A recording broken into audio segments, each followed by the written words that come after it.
बिस्मिल्लाहिर्रहमानिर्रहीम। अस्सलाम वालेकुम नाजरीन, मेरा नाम है माज़ अली। आप देख रहे हैं YouTube channel.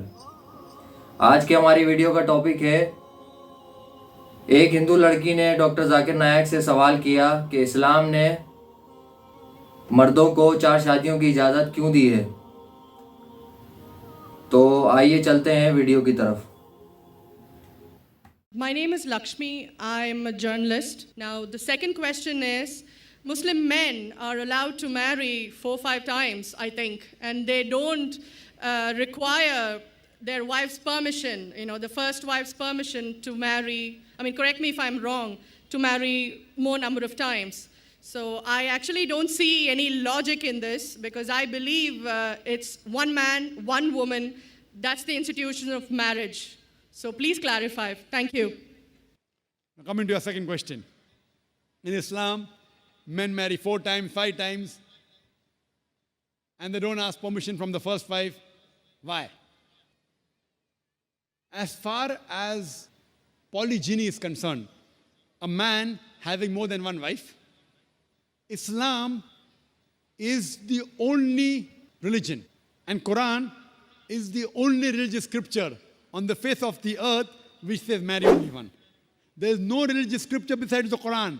I'm a student of comparative religion, which says marry only one. There is no verse in the Bible, no verse in the Bhagavad Gita, no verse in the Veda which says marry only one except the Quran. If you read the Hindu scriptures in Ramayana, the father of Sri Ram, how many wives did he have? How many wives? More than one? More than one. 3 wives. Fine. Shri Krishna, according to Mahabharata, how many wives he had? Unlimited. Not unlimited. You don't know your scripture well. No. Did he have 4 wives? No. I have no idea. Not 4, not 100, not 1,000, 16,108 wives. How many wives he had? 16,108. So why can't we Muslims have 4? What's the problem? When Shri Krishna can have 16,108 wives, why can't we have 4?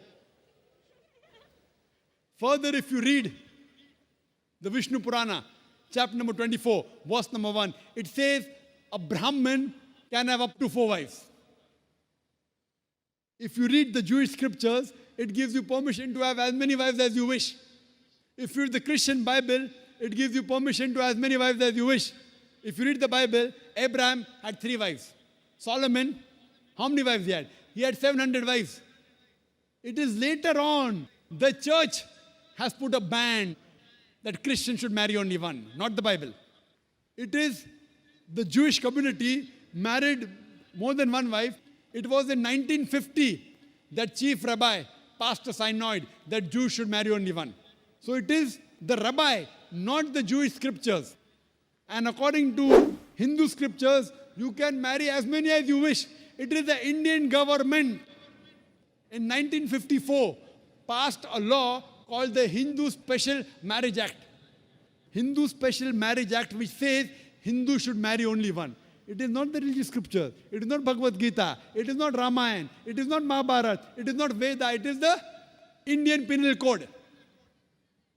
The Indian government, which has passed a law in 1954 that Hindus should marry only one. But according to the statistics of the status of the woman in Islam, if you read the government documents on page number 66, 67, it says that Muslims do polygamous marriages. You know what is the percentage in India? 4.3%. How much? In India, 4.3% of the Muslim men do polygamous marriages. A statistic between 1951 to 1961. Hindus, how many? 5.06. 0.7% more than the Muslims in India. According to the Indian government, even though it is prohibited according to the Indian law, yet they do more polygamous marriages than the Muslims. Why? Now, let's analyze what does the Quran say. Quran says in Surah Nisa, chapter 4, verse number 3, marry women of your choice in 2s, 3s or 4s. But if you can't do justice, marry only one. This statement, marry only one, is only given in the Quran and no other religious scripture. It says, marry a woman of your choice in twos, threes or fours. But if you can't do justice, marry only one. So if you want to marry more than one woman, one of the criteria of the Quran is you should do justice. If you can't do justice, you should marry only one. Now, what are the reasons, logical reasons a person can think that why has Islam permitted certain men to have more than one wife? Many non-Muslims think it is fard, it is compulsory for a Muslim man to have more than one woman, to have more than one wife. It's not compulsory, it's optional. It's not fard, it's not compulsory. How many Muslim men do you know who have more than one wife? How many do you know, sister? How many do you know? A few. How many? A few again. Few means 1, 2, 3, how many? Yeah, at least about 3. About 3. Have you heard of Dharminder? Yeah. How many wives he has? 2. Muslim or non-Muslim? Non-Muslim. Non-Muslim. Your previous chief minister, what's the name? Jayalalitha. Yes. Hindu or Muslim?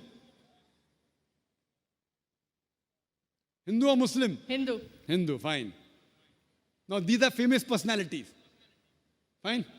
How many famous personalities you know in India who have got more than one wife? The 3 you know may be locality, fine? Yeah. Local, maybe friend in your neighborhood, maybe your colleague. In India, there are more non-Muslims having more than one wife than the Muslims. Now let us understand what are the logical reasons. Come back to logic now. Now, by nature, if you ask any medical doctor, he will tell you, male and female are born in equal proportion.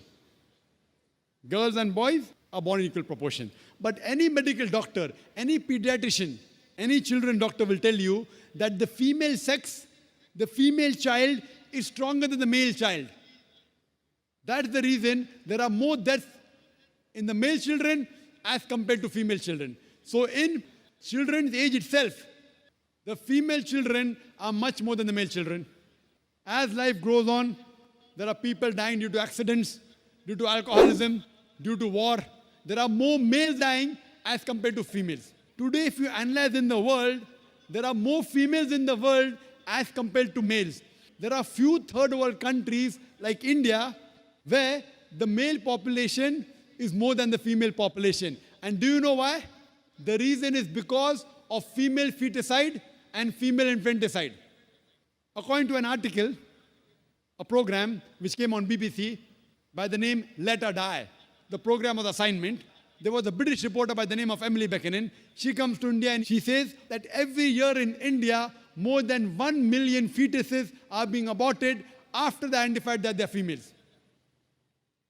She says more than 3,000 every day. You multiply, more than 1 million every year. According to the Tamil Nadu government hospital report, she gives the statistics, out of 10 female born alive, do you know how many are put to death? 4. Sister, did you know that? Tamil Nadu, your state, your beloved state, according to the government statistics, out of 10 females born alive in the government hospital, 4 are put to death.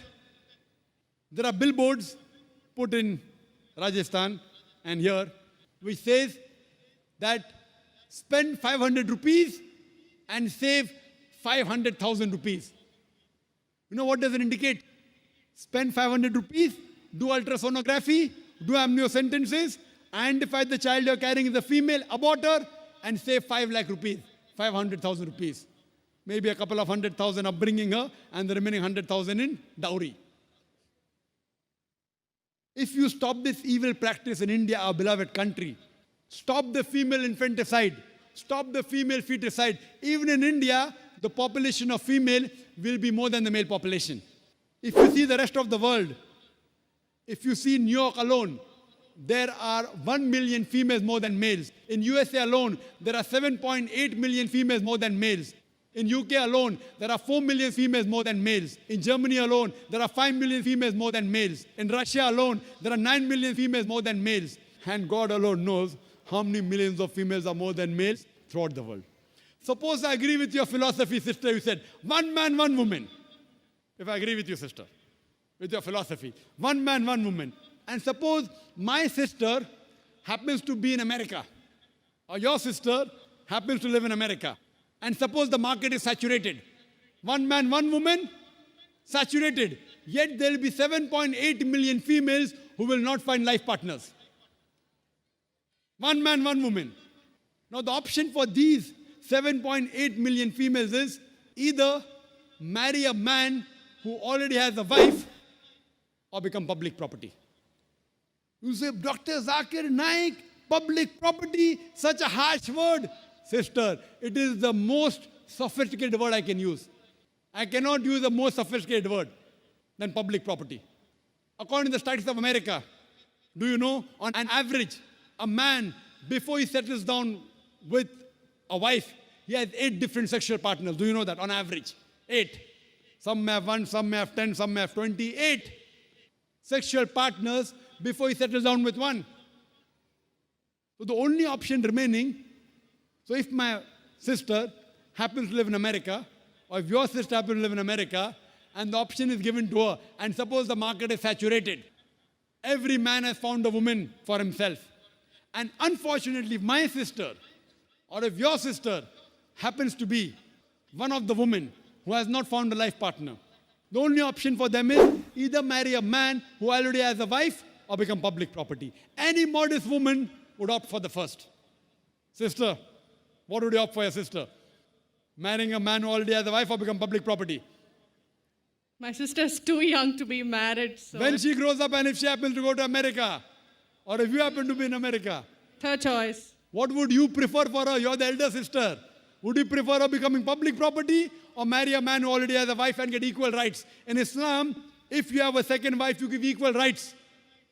In America, the public property has got no rights. She's degraded. She's dishonored. In Islam, she has an equal right. She gets honor. What would you prefer for younger sister when she grows up? Sometimes it's difficult to speak the truth, sister, correct? Especially in front of such a large audience. Anyway, I've got your answer, sister. Thank you. And your silence speaks for that. So that's the reason in Islam, sister, men have been allowed to marry more than one wife is to protect the woman, not to degrade her. Regarding a question, is it compulsory that the husband should take the permission of the wife? It's not compulsory because if she wants to protect, if that man wants to protect another woman, a normal woman, I agree with you, sister, no woman under normal circumstances would like to share the husband. You have to agree. This is human nature. But if the woman is a good Muslimah, is a good Muslim woman, what she says, let a small loss take place to prevent a big loss. She will say, I know sharing my husband is a loss for me, but I would prefer letting a small loss take place for me to prevent my sister becoming public property. She's a good human being. So she would surely give permission to the husband to marry a second woman, if she's a good Muslim woman. तो नाजरीन, आपने देखा कि doctor Zakir नायक ने इस मसले को बआसानी किस तरह बयान किया है कि अल्लाह सुब्हानहू व तआला कुरान मजीद में फरमाते हैं कि हमने औरत के तहफ़्फ़ुज़ के लिए, और क्योंकि हम जानते हैं कि दुनिया में औरतों की तादाद मर्दों से ज़्यादा है, इसलिए इस्लाम में 4 शादियों की इजाज़त दी है। तो आज के लिए बस इतना ही। अगर आपको ये वीडियो पसंद आई हो so please like, share and subscribe this channel to build our community. मुझे दें इजाज़त। अल्लाह हाफ़िज़ नासिर।